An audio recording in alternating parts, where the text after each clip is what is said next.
Remember, in putting forth your sword point, to make your space narrow when he lies upon his stoccata or any thrust.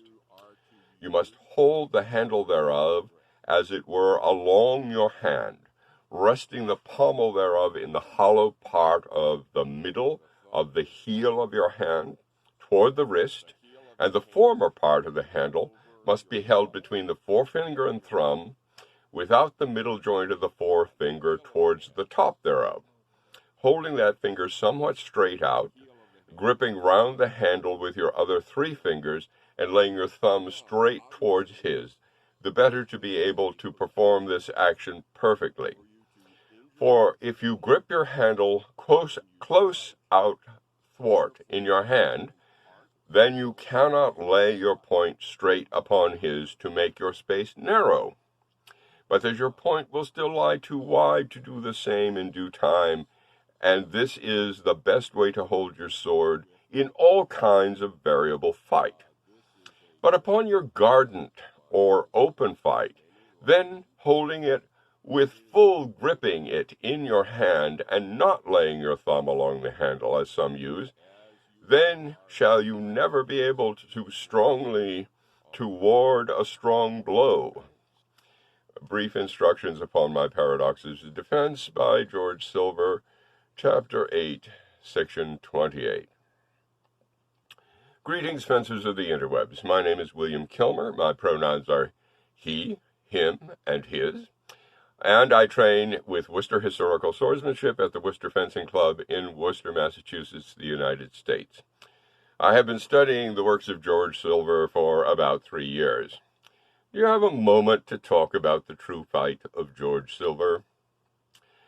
Reminder, the George Silver meetup will be held on Saturday, December 19th at 4 p.m. Worcester time. Check the description for your local time and day. Email me at the address on the screen, wherever it is, if you would like to receive the link to the Zoom call. This is for anyone who is a Silver student, Silver instructor, or Silver scholar, and also for the Silver curious. Do join us. You know you want to. Now, you may have seen most of this material before. For your convenience and ease of reference, Michael has excerpted here the material on the safe handling of the practice sword and the equipment needed to safely practice and compete with a sword of the proper weight. From episode 6A, Stephen Hand introduces basic defenses in open fight. The new material here looks at the gripping of the sword as Silver describes it in the passage from Brief Instructions quoted at the top of the episode, which section seems to have caused the most confusion among the comments. It's been noted, some baskets are too small to permit the thumb-up grip, at least for some fencers. I believe that this is mainly true of 19th century military swords and some modern reproductions, and that earlier swords usually have the basket open at the back, sufficient to allow the heel of the hand to ride back over the pommel as Silver describes.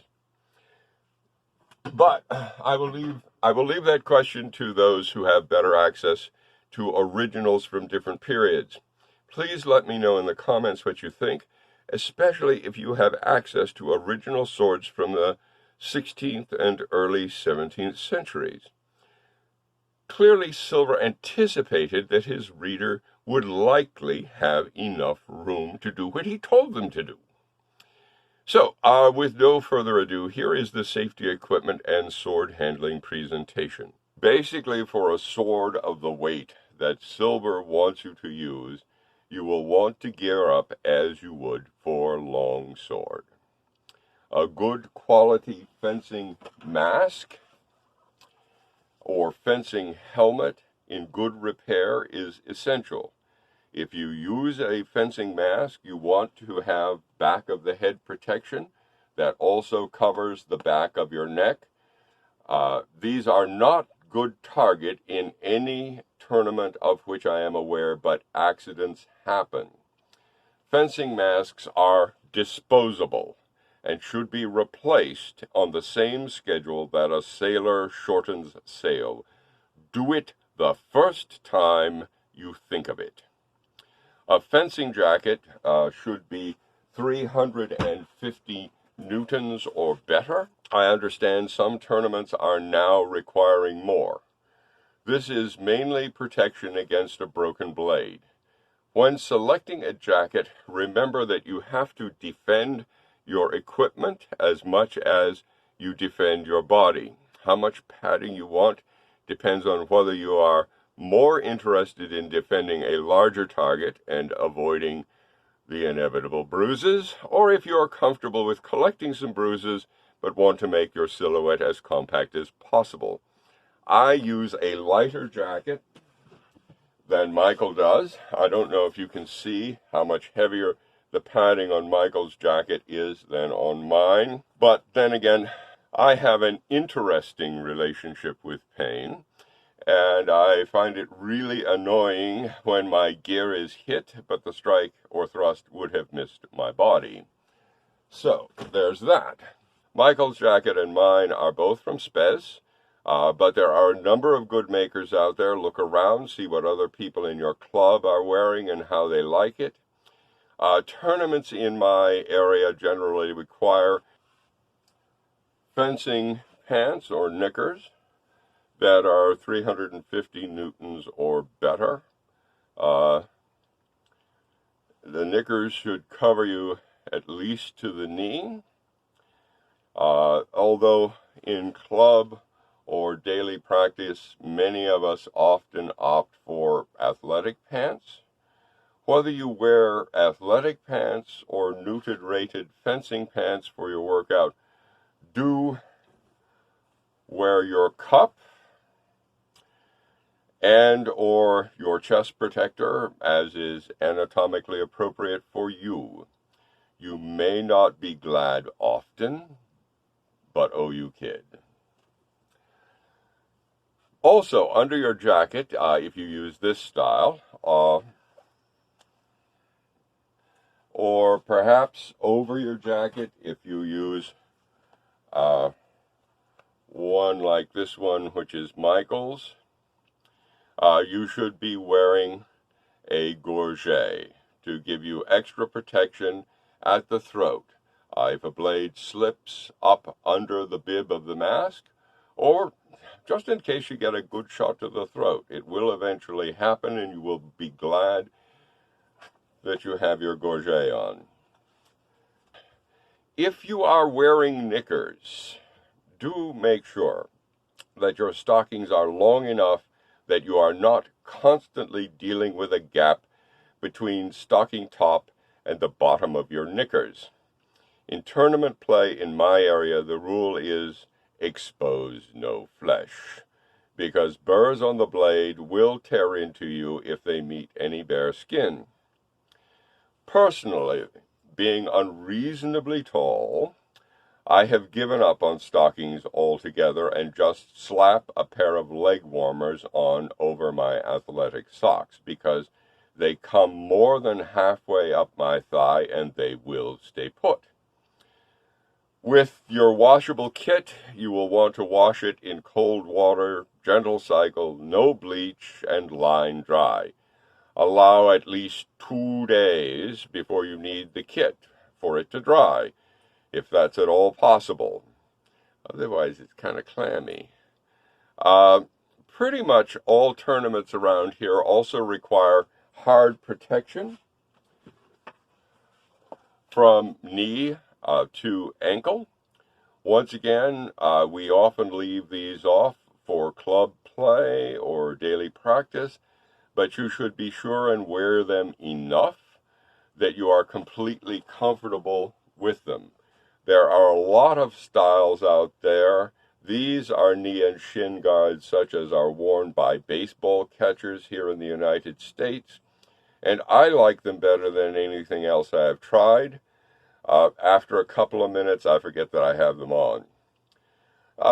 Moving on, let's look at gripping the sword and at hand and elbow protection. So this has seemed to have been a matter of some confusion to some people. So I'm going to shoot this with a couple of different swords. This is the hammer grip. Okay. This is the grip that you would use when you are warding, that is making a parry. It is also the grip that you would use as you pull a cut through after it has landed, right? However, if you are fencing with a partner, what you will want to do is, after the cut has landed, release these fingers and let the sword ride through the draw so that you do not import all of the energy of the strike to your partner. Okay? Now, that's the hammer grip. As you are making the cut, as you are casting the sword out, you will quite naturally, as you are making the cut, as you are casting the sword out, you will quite naturally shift to a handshake grip. This is a handshake grip. Okay? Now, Silver says, and for many of you this will be difficult if your basket is extremely small for your hand, that when you are making a thrust, you are to use the thumb up grip. Okay? The thumb is up. The heel of your hand is over your pommel, heel of your hand.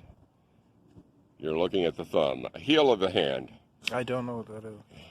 This part is the heel of the hand, is over the pommel. Okay. Right? Now, obviously, this has a potential for you to injure your thumb when you strike. Therefore, as the strike lands, you're going to shift back to the handshake grip. And if you drive the blade all the way through your opponent's body, up to the hilt, you will inevitably get to the hammer grip at some point, but that is not recommended. Okay? Because you don't want to penetrate your opponent's body to the depth of your hilt. You will have a hell of a time retrieving your sword if you do. So, thumb up grip, sometimes called a saber grip, handshake grip, hammer grip. And then when striking with the sword, let the sword swing up as you draw the cut through to reduce the force of the attack. Okay, now let's try the same thing. Now. Okay, so this is Michael's economy basket hilt sword from Castile. I'm going to do the same thing with this one that I showed you with my basic English basket hilt. This is the hammer grip. Okay, Silver says this is the grip that you use when you are warding, that is making a parry. It is also the grip that you would use as you are striking through a cut. Now, if you are fencing with a partner of whom you are fond, or who you ever want to fence with again, you want to, as you're going through the cut, once you have made contact, immediately release these three fingers. Let the hilt ride the cut as you draw it, so that you do not impart the full force of the cut to your partner. Okay? Now, this hammer grip alternates quite naturally with the handshake grip. This is a grip that you might find comfortable in many lyings, and it is a grip that you quite naturally will assume as you are casting out your blade on a cut. Okay, so if you're casting the blade out, follow me.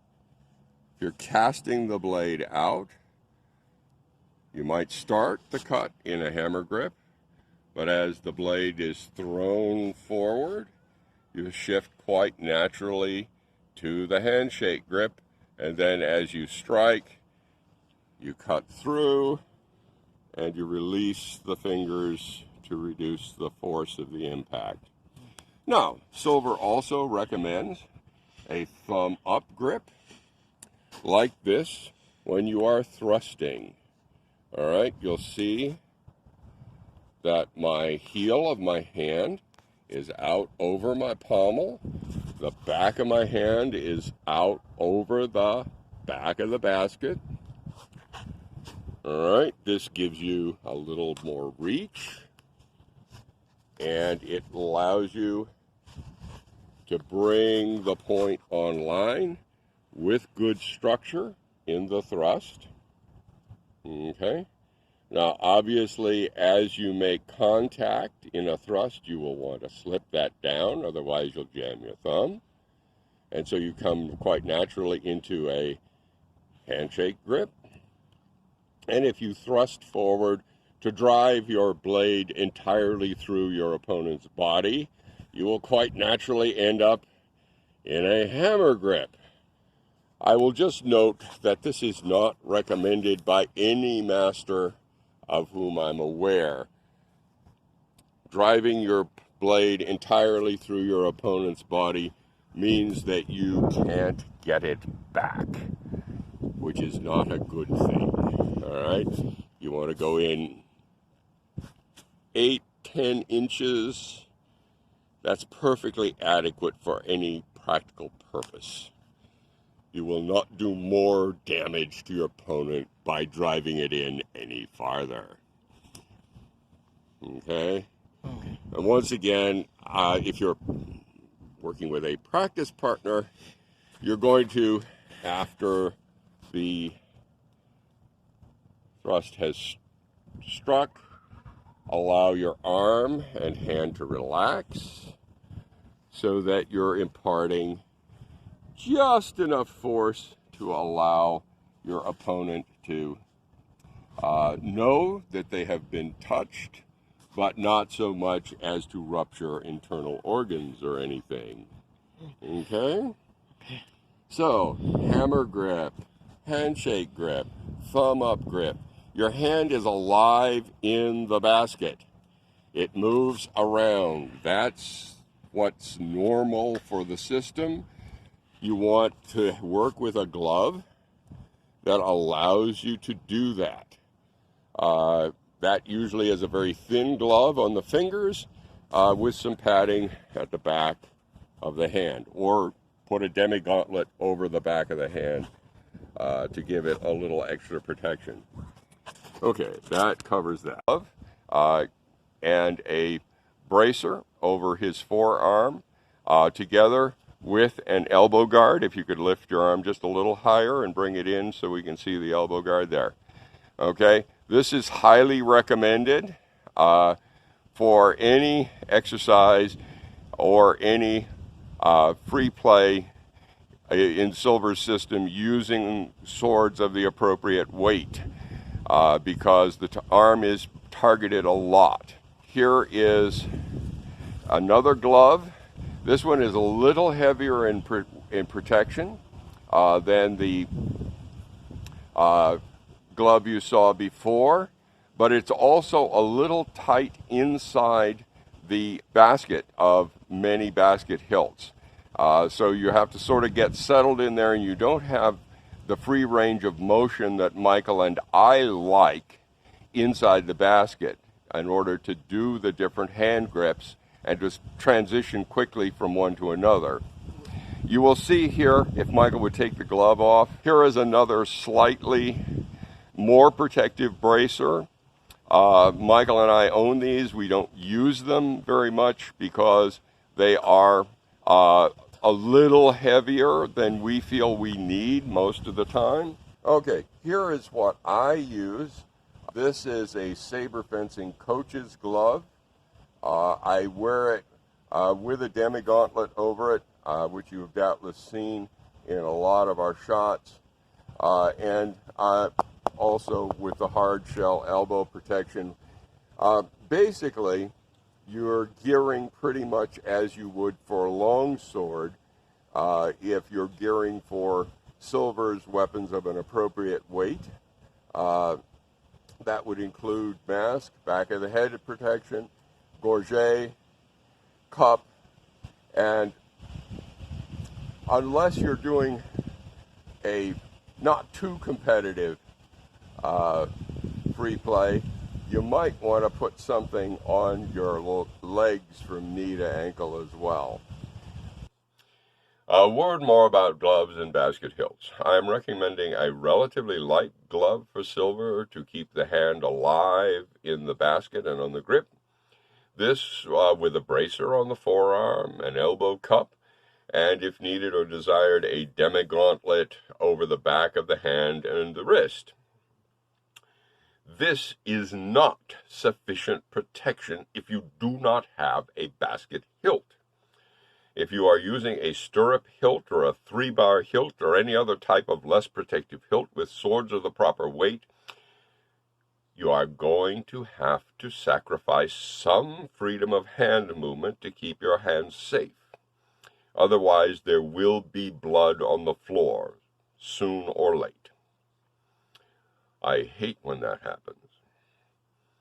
Frankly, a lot of silver's techniques are very risky to the hand if performed without a basket hilt, as Silver himself says. So consider your hilt and your glove and your other protection carefully to prevent injury. I hope you found this helpful. Remember, finish your whiskey.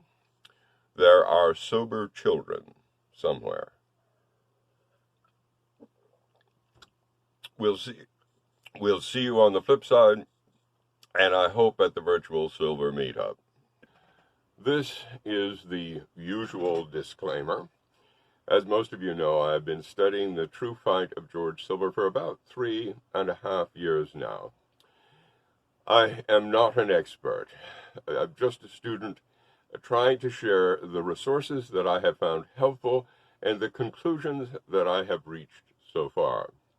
I rely heavily upon the expertise of those who have gone before, and I intend to credit their works and opinions whenever I reference them. If I have failed to do so, or you feel that I have misrepresented or misattributed your views, or failed to state that a certain erroneous view is entirely my own, please let me know in the comments or privately, and I will endeavor to make corrections and amends in a subsequent video. All errors are, of course, entirely my own. Like, comment, subscribe. We'll see you on the flip side.